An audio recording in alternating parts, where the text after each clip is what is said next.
મારા પતિ homicide detective છે અને તેઓ મને પાર્ટનર કરતાં વધુ એક શંકાસ્પદ વ્યક્તિ તરીકે જુએ છે.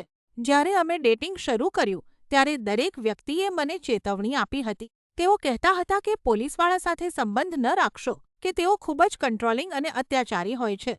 મેં તેમની વાત અવગણી. મને લાગ્યું કે તેઓ ફક્ત ખોટી ધારણાઓ કરી રહ્યા છે, પણ પછી ખતરાની નિશાનીઓ દેખાવા લાગી. તેઓ અમારી વચ્ચે થતી દલીલો રેકોર્ડ કરે છે. તેમણે મને કહ્યું કે આ વધુ સારી વાતચીત માટે છે, પણ મને તેમના કમ્પ્યુટરમાં એક સિક્રેટ ફોલ્ડર મળ્યું જેમાં 1 વર્ષ જૂના રેકોર્ડિંગ્સ હતા. તેઓ મારા મિત્રો અને સહકર્મચારીઓની બેકગ્રાઉન્ડ તપાસ કરે છે. તેઓ મને પ્રશ્નો નથી પૂછતા, તેઓ મારી પૂછપરછ કરે છે. જ્યારે મેં આખરે તેમનો સામનો કર્યો, ત્યારે તેમણે મને કહ્યું કે તેમના મગજની કાર્યપદ્ધતિ જ આવી છે.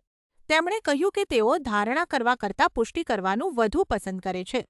પછી અમે બાળકો વિશે વાત કરી. તેઓ ઈચ્છે છે કે બાળકો પર હંમેશા ટ્રેકર્સ હોય, કોઈ સ્લીપઓવર્સ નહીં. તેઓ તેમના જીવનમાં આવતા દરેક પુખ્ત વ્યક્તિની તપાસ કરવા માંગે છે. જ્યારે મેં આને કંટ્રોલિંગ કહ્યું, ત્યારે તેમનો જવાબ હતો, જો તેઓ સુરક્ષિત હોય તો હેલ્ધી હોવું મહત્વનું નથી. આ વાત સાંભળીને મારું લોહી થીજી ગયું. મેં તેમને એક અંતિમ ચેતવણી આપી, કાં તો થેરાપી લો અથવા આપણું મોત થયું. તેઓ સહમત થયા. તેમણે સાપ્તાહિક સત્રો શરૂ કર્યા. તેઓ થોડા શાંત દેખાવા લાગ્યા અને અમારા લગ્ન થયા. પછી મને ખબર પડી કે હું ગર્ભવતી છું. શરૂઆતમાં તેઓ ખૂબ ખુશ હતા, પણ હવે જ્યારે વાસ્તવિકતા સામે આવી છે ત્યારે પેલો ડિટેક્ટિવ પાછો આવી ગયો છે.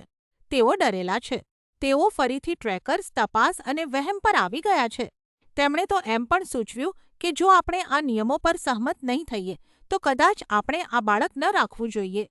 હું તેમને પ્રેમ કરું છું અને હું જાણું છું કે કામ પર જે ભયાનક દ્રશ્યો તેઓ જુએ છે તેનાથી તેઓ આઘાતગ્રસ્ત છે.